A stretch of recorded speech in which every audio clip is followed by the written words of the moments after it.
जय माता दी। आप सभी को नवरात्रि की हार्दिक शुभकामनाएं।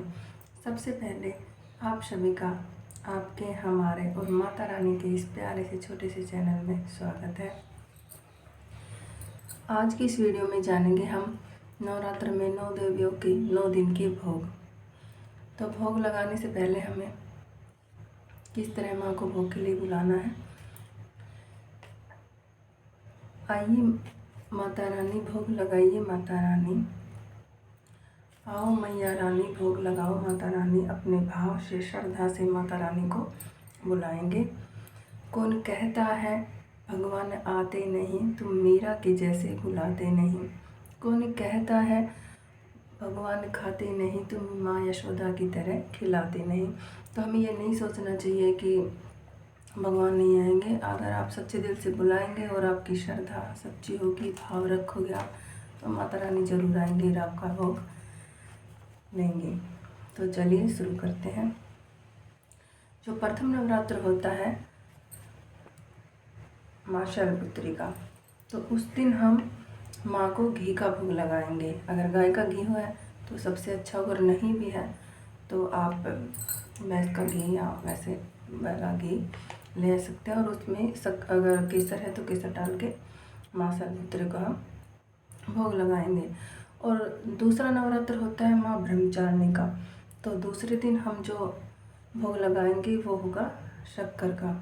और शक्कर हम से हमारा मतलब चीनी से नहीं है, जो गुड़ से बनी शक्कर होती है, गुड़ जैसे कलर की येलो येलो, उसका भोग लगाएंगे।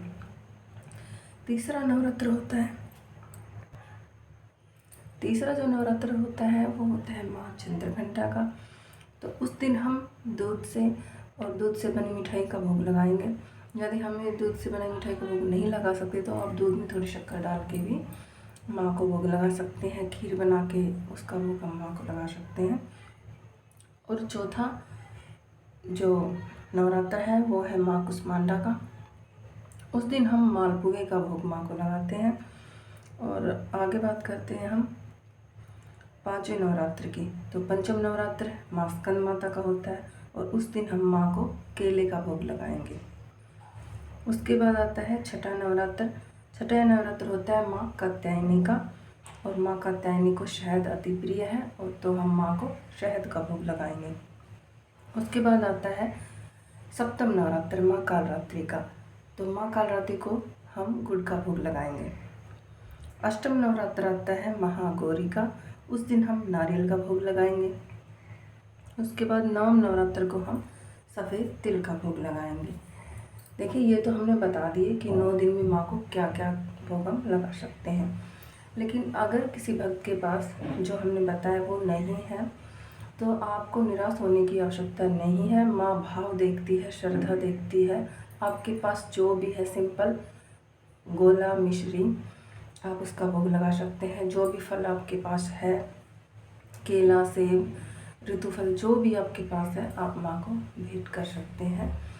तो माँ आपका भोग अवश्य स्वीकार करेगी। अभी हमने माँ के 9 दिन में जो 9 भोग लगेंगे उसके बारे में जाना। इसके साथ ही यदि आप अखंड ज्योति जला रहे हैं तो बहुत बढ़िया, और अगर नहीं भी जला रहे तो आप अगर सिंपल दिवा जला रहे हैं ऐसे, तो वो भी दोनों टाइम आप जला के माँ की पूजा अर्चना कर सकते हैं। लेकिन अगर दोनों समय करें तो बहुत ही अच्छा होगा। तो हमें माता रानी की दोनों वक्त पूजा करनी चाहिए।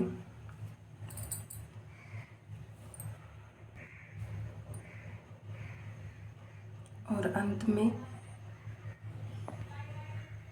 आप सबसे अनुरोध है कि अगर आपको हमारी वीडियो अच्छी लगे, अगर आपको थोड़ी सी भी यूजफुल लगी हो और अगर जानकारी मिली हो थोड़ी बहुत भी, तो हमारे चैनल को प्लीज़ लाइक शेयर सब्सक्राइब करें। और जय माता दी। माता रानी आप सभी पर अपनी कृपा बनाए रखें। जय माता दी।